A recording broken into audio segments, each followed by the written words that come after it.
Most people are taught that love is something you chase. That if you want it, you run toward it. You prove yourself. You fight for attention. You hold on tighter when it starts to slip. But some people don't do that. They don't chase love. They don't pursue it loudly. They don't try to convince anyone to stay. And psychology says this isn't emotional coldness. It's emotional awareness. These people usually feel very deeply. Deep enough to recognize patterns. Deep enough to remember what it costs to lose themselves in attachment. Psychologically, they tend to have a strong sense of self-concept. Their identity doesn't come from being chosen, wanted, or validated by someone else. So love is not a need, it's a choice. Many of them learned early that attachment can turn painful when it becomes unbalanced. That chasing love often activates anxious bonding, where the brain links self-worth to another person's availability.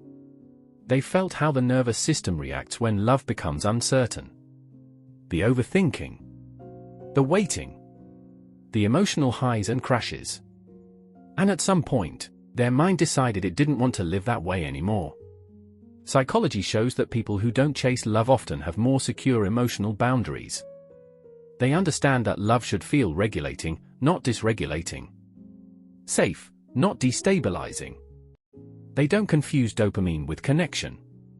They don't mistake emotional intensity for emotional depth. And they don't romanticize the stress of unpredictability. They value emotional consistency over excitement. Mutual effort over grand gestures. Peace over passion that burns too fast. So when love feels one-sided, they step back. When interest isn't returned, they don't push harder.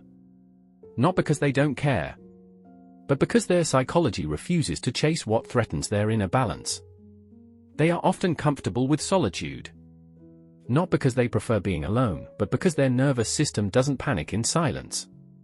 They can sit with themselves. They can feel loneliness without turning it into desperation. And yes, they still want love. They just want it in a healthy form. Psychology calls this emotional self-regulation.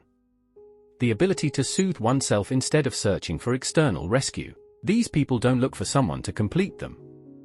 They look for someone to walk beside them. They don't want love that demands performance.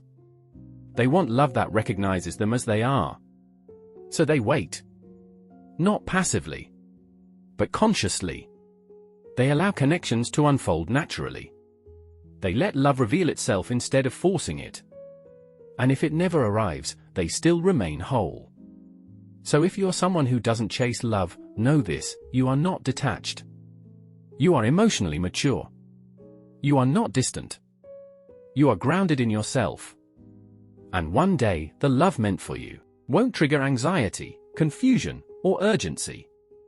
It will feel calm, stable, mutual. Because the healthiest love is the one that doesn't need to be chased at all.